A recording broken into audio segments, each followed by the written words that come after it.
بسم الله الرحمن الرحيم.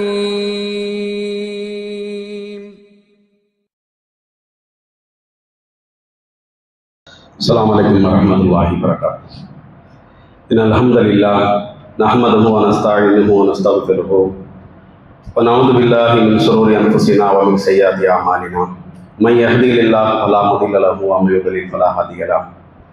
وأشهد أن لا إله إلا الله وحده لا شريك له وأشهد أن محمدا عبده ورسوله أما بعد.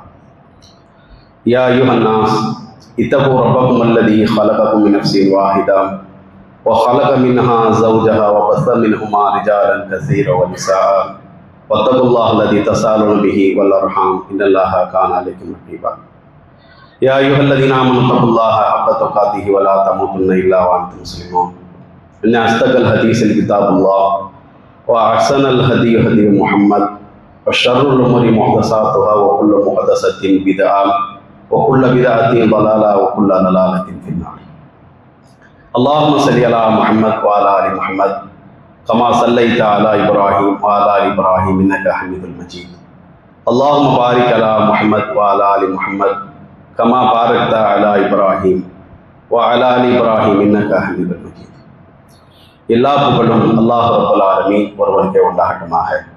நபிகள் நாயகம் ஸல்லல்லாஹு அலைஹி வஸல்லம் அவர்கள் மீதும் அவருடைய வாழ்க்கை வழிமுறைகளை பின்பற்றி வாழ்ந்த நபி தோழர்கள், தாபீன்கள், தபோ தாபீன்கள், மூமினான ஆண் பெண்கள் அனைவர் மீதும், குறிப்பாக இந்த ஜும்மாவிலே கூடியிருக்கக்கூடிய நம் அனைவர் மீதும் அந்த ஏக இறைவனின் வற்றா கருணை முழுமையாக உண்டாகட்டுமாக.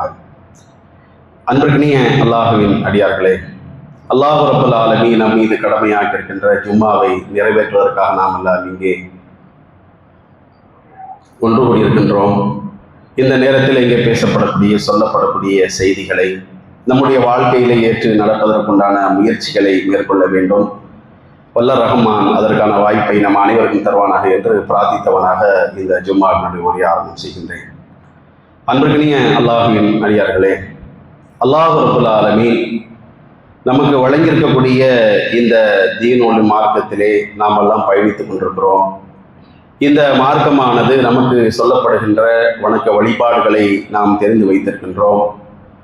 அதை தெரிந்து கொள்வதின் அடிப்படையில் தான் நம்முடைய தொழுகையை அமைத்துக் கொள்கின்றோம், நோன்பை அமைத்துக் கொள்கின்றோம், மார்க்கம் சொல்லக்கூடிய இன்னும் நன்மையான காரியங்களை நாம் செய்கின்றோம். இதை செய்வதனுடைய பின்னணியிலே நாம் எல்லாம் விளங்கி வைத்திருப்பது இது ஒரு வணக்கம். தொழுகை என்று சொன்னால் தொழுகைக்கென்று அந்த வணக்கம் செய்வதன் மூலமாக, அதை தொழுவதன் மூலமாக நமக்கு நன்மை கிடைக்கும். நோன்பு என்பது ஒரு வணக்கம், அதை நாம் கடைபிடிப்பதன் மூலமாக நமக்கு நன்மைகள் கிடைக்கும். இப்படி மார்க்கம் வணக்க வழிபாடுகள் தொடர்பாக சொல்லக்கூடிய அனைத்து விஷயங்களையும் நாம் எப்படி பின்பற்றுகின்றோமோ அதுபோலத்தான் அல்லாஹ்வுடைய தூதர் ஸல்லல்லாஹு அலைஹி வஸல்லம் அவர்கள் துஆ என்பதும் ஒரு வணக்கம் என்பதை நமக்கு சுட்டி காட்டுகின்றார்கள். நபிகள் நாயகம் ஸல்லல்லாஹு அலைஹி வஸல்லம் அவர்கள் சொல்லும் பொழுது அத்துவாஉ ஹுவல் இபாதா, துஆ என்பது அது வணக்கம் என்பதாக அல்லாஹ்வுடைய தூதர் நமக்கு சொல்லி காட்டுகின்றார்கள். துஆ என்பது ஒரு மனிதனுடைய வாழ்க்கையிலே அவசியமான இறைவனிடத்திலே நெருக்கத்தை பெற்றுத்தரக்கூடிய, நம்முடைய கோரிக்கைகளை அல்லாஹ்விடத்திலே முன்வைக்கக்கூடிய அனைத்து அம்சங்களையும் கொண்டதுதான் இந்த துஆ என்பது. இந்த துஆ என்பது இந்த நேரத்திலாம் செய்யணும், இந்த நேரத்தில் செய்யக்கூடாது என்பதெல்லாம் மார்க்கத்தில் இல்லை. எப்பொழுது வேண்டுமானாலும் இந்த பிரார்த்தனை நாம் செய்யக்கூடிய வகையில் தான் மார்க்கம் நமக்கு என்ன செய்கின்றது, பிரார்த்தனைகளை நமக்கு கற்றுத் தந்திருக்கின்றது. ஒரு மனிதன் அன்றாடம் காலையில் எழுந்ததிலிருந்து இரவிலே படுக்கைக்கு செல்கின்ற வரையிலும் எல்லா நேரங்களிலும் துஆவை கடைபிடிக்கக்கூடிய ஒரு வளமையை அல்லாஹ்வுடைய தூதர் நமக்கு என்ன செய்திருக்கின்றார்கள், அழகாக அற்புதமாக நமக்கு சொல்லி தந்திருக்கின்றார்கள். அதில் அடிப்படையான சில துவாக்களை நாம் கூட பேணி வரக்கூடியவர்களாக இருப்போம். உதாரணமாக காலையிலே எழுகின்ற பொழுது ஓதக்கூடிய துவா பெரும்பாலும் அறிந்து வைத்திருப்போம். இரவிலே படுக்கைக்கு செல்கின்ற பொழுது சொல்லக்கூடிய பிரார்த்தனையை நாம் என்ன செய்வோம், அதை சொல்லக்கூடியவர்களாக இருப்போம்.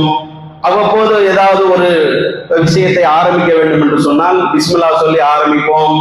ஒரு சந்தோஷமான செய்தியை கேள்விப்படுவோம் என்று சொன்னால், மகிழ்ச்சியான ஒரு தகவல் நமக்கு கிடைக்கும் என்று சொன்னால் அல்லாஹ்வை புகழக்கூடியவர்களாக இருப்போம். இப்படி பிரார்த்தனை என்பது, துஆ என்பது பரவலாக நாம் ஓதக்கூடிய பிரார்த்தனையாக இருந்தாலும் மூமின்களுடைய வாழ்க்கையில முக்கியமான பல்வேறு பிரார்த்தனைகளும் மார்க்கத்தில் நமக்கு சொல்லப்படுகின்றது. அதிகமான பிரார்த்தனைகள் நமக்கு சொல்லப்படுகின்றது. அது எல்லா நேரங்களிலும் சொல்வதற்கான வாய்ப்பை எல்லாரும் பின்பற்றுவது கிடையாது. அடிப்படையான சில துவாக்களை நம்ம பின்பற்றுகின்றோம்.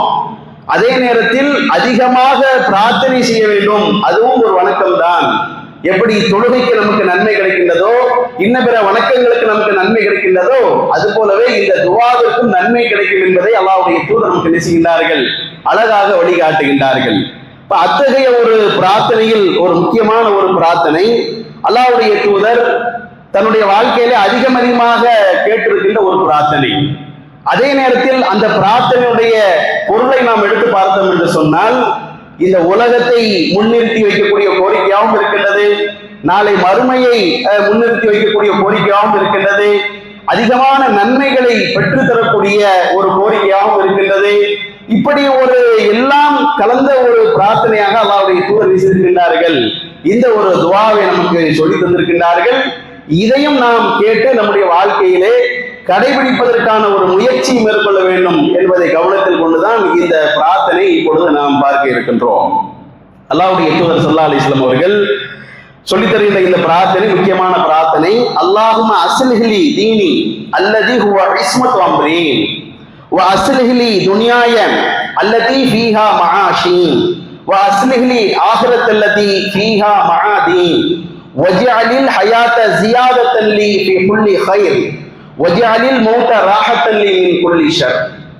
இது ஒரு நீண்ட துஆ மாதிரி நமக்கு தெரிஞ்சாலும் இதனுடைய பொருளையும் அர்த்தத்தையும் நாம் உணர்ந்து கொள்வோம் என்று சொன்னால் நம்முடைய வாழ்க்கையிலே அன்றாடம் எவ்வளவு ஒரு முக்கியமான ஒரு பிரார்த்தனை என்பதை நம்மால் புரிந்து கொள்ள முடியும். நபிகள் நாயகம் ஸல்லல்லாஹு அலைஹி வஸல்லம் அவர்கள் அதிகமாக இந்த பிரார்த்தனை செய்திருக்கிறார்கள் என்ற அடிப்படையிலும் நமக்கு வழிகாட்டப்பட்டிருக்கிறது என்ற அடிப்படையிலும் ஒவ்வொருவரும் நாம் கேட்க வேண்டிய முக்கியமான ஒரு துஆ. என்ன சொல்றாங்க அல்லாஹ்வுடைய தூதர் ஸல்லல்லாஹு அலைஹி வஸல்லம் அவர்கள்?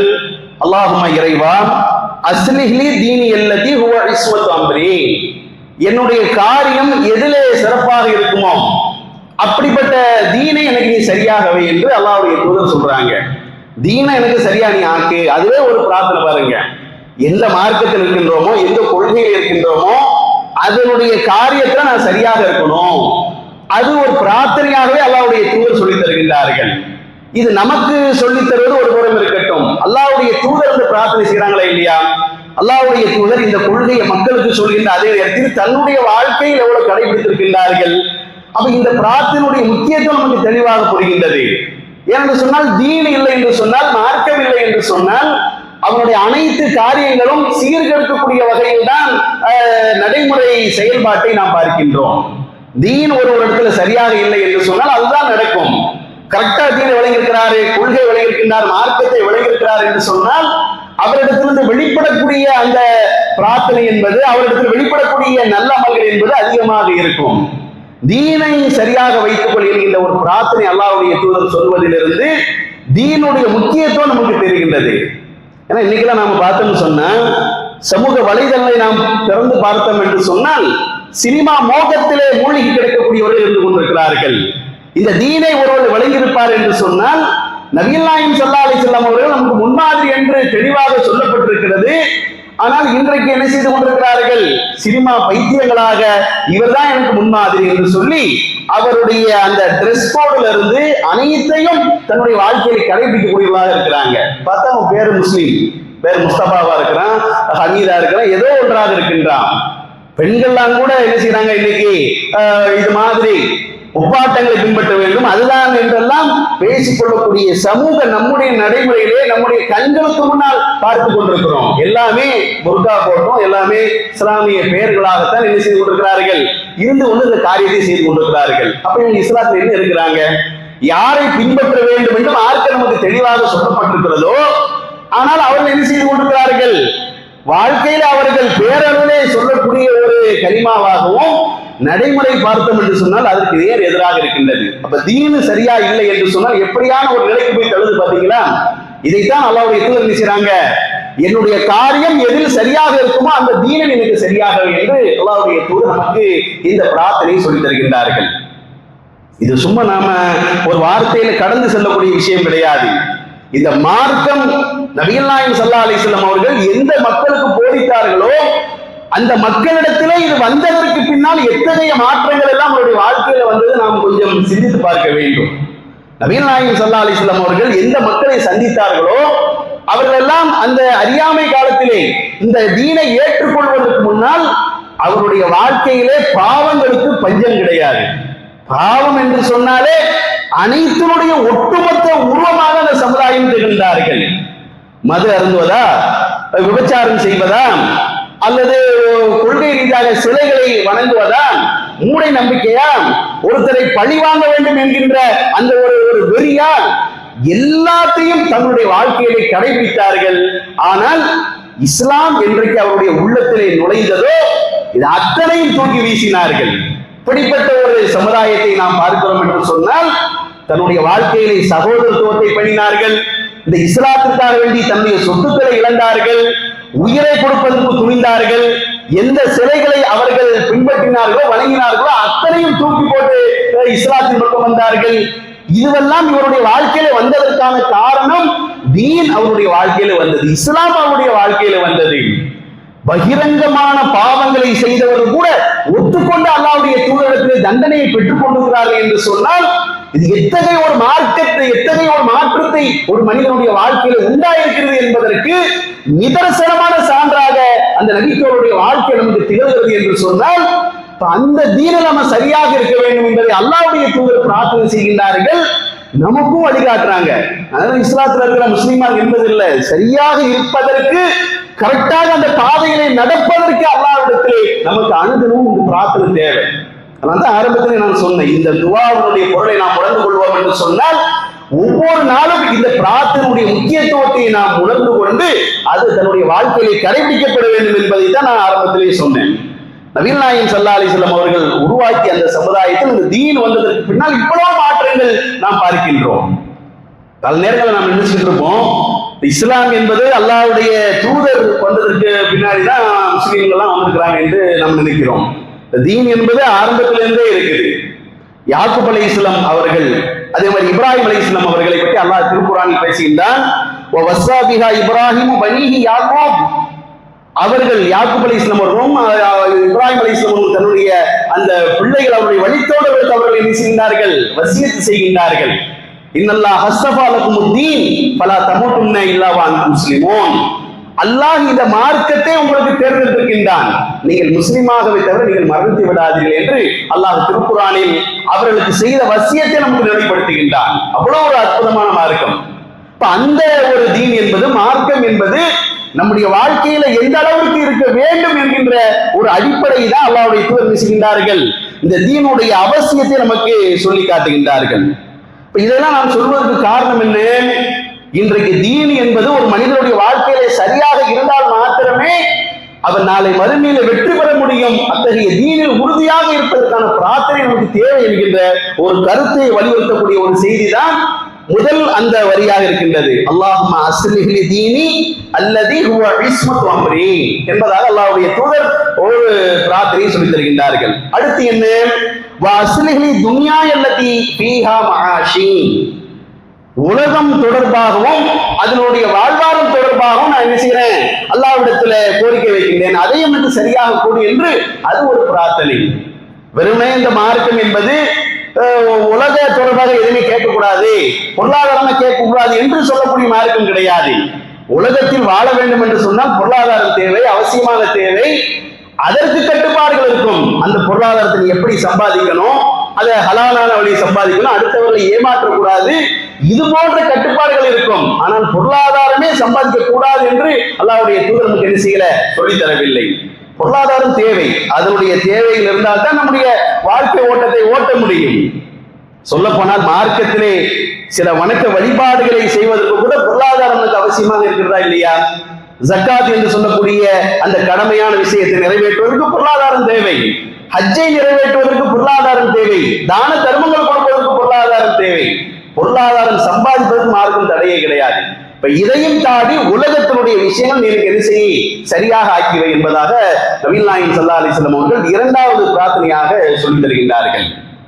உலகத்துல கூட ஒரு மனிதன் சிரமப்படக்கூடாது, கஷ்டப்படக்கூடாது என்பதை அல்லாஹ்வுடைய தூதர் கவனமாக இந்த ஒரு பிரார்த்தனையை சொல்லித் தரும் பொழுது ரப்பனா ஆத்தினா ஃபித்துன்யா ஹஸனத வ ஃபில் ஆஹிரத்தி ஹஸனத வ கீனா அஸாபன்னார்.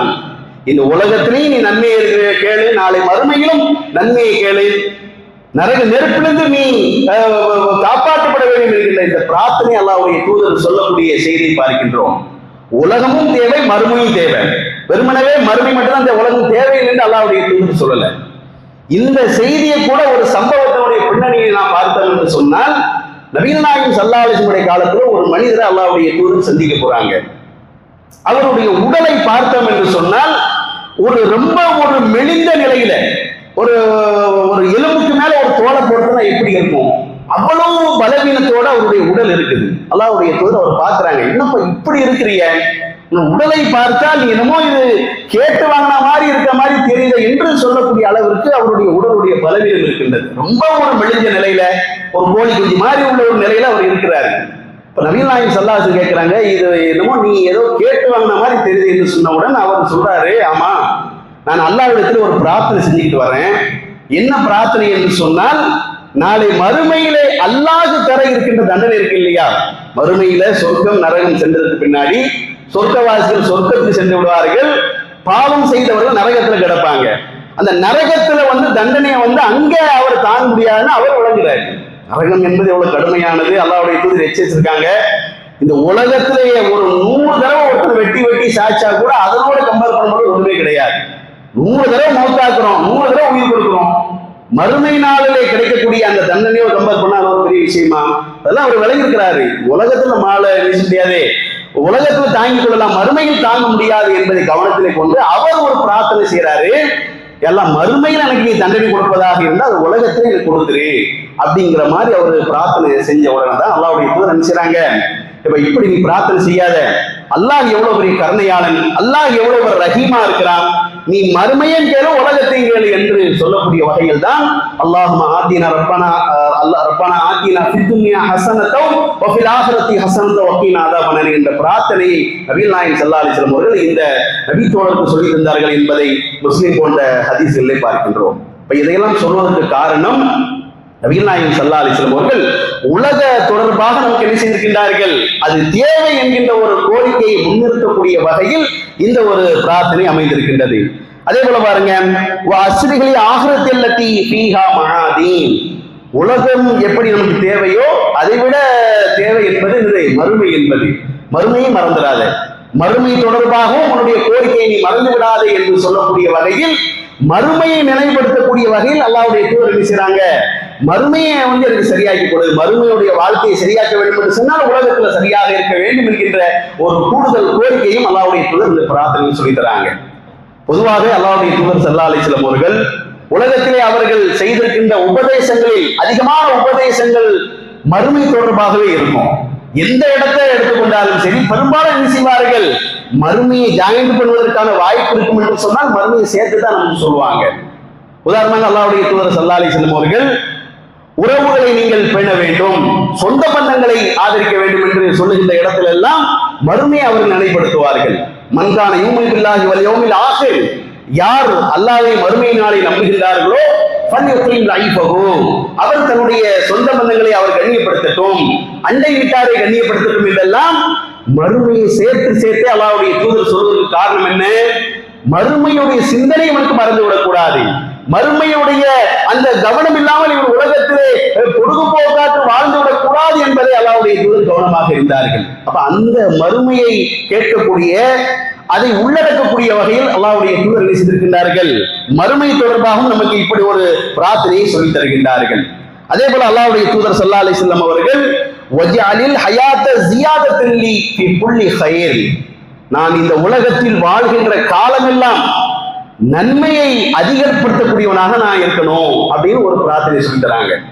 என்னுடைய வாழ்நாள் எவ்வளவு நாள் நீண்டு போகின்றதோ, என்னுடைய வாழ்நாள் எவ்வளவுக்கு நீள்கின்றதோ அதே அளவுக்கு நன்மையும் நீண்டு கொண்டே போக வேண்டும், அதிகமாகிக் கொண்டே போக வேண்டும். பிரார்த்தனை பாருங்க, ரத்தின சுருக்கமான பிரார்த்தனைங்க. உலகம், மறுமை, அதே மாதிரி தீனம் சரியாக இருப்பது, நன்மை தேவை உள்ள ஒரு முக்கியமான 5 கோரிக்கைகள் அடங்கிய ஒரு முக்கியமான பிரார்த்தனை. நன்மை மனிதனுடைய வாழ்க்கையில் எவ்வளவு அவசியம், நன்மை தேவை என்கின்ற ஒரு பட்டியலிலே ஒரு நீண்ட தலைப்பாக பேசக்கூடிய அளவுக்கு மார்க்கம் நமக்கு நன்மையுடைய முக்கியத்துவத்தை சொல்கின்றது. ஃபஅம்மாமன் ஸகுலத் மவாஸீனுஹு ஃபஹுவ ஃபீ ஈஷத்தி ராதியா. யாருடைய எடை கனமாக இருக்கின்றதோ அவர்கள் தான் இன்பமான வாழ்க்கையிலே இருப்பார்கள். அம்மாமன் ஹஃபத் மவாஸீனுஹு ஃபஉம்முஹு ஹாவியா.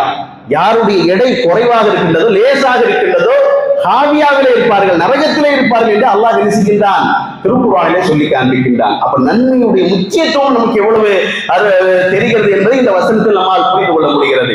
இப்ப நபிகள் நாயகம் ஸல்லல்லாஹு அலைஹி வஸல்லம் அவர்கள் உலகத்தில் நான் வாழ்கின்ற அந்த காலம் எல்லாம் 50 வருஷம் வாழ்றேன், 60 வருஷம் வாழ்றேன், 100, அது தேவை கிடையாது. என்னுடைய வாழ்நாள் எவ்வளவு நீண்ட காலம் இருக்குமோ நன்மை எனக்கு தேவை.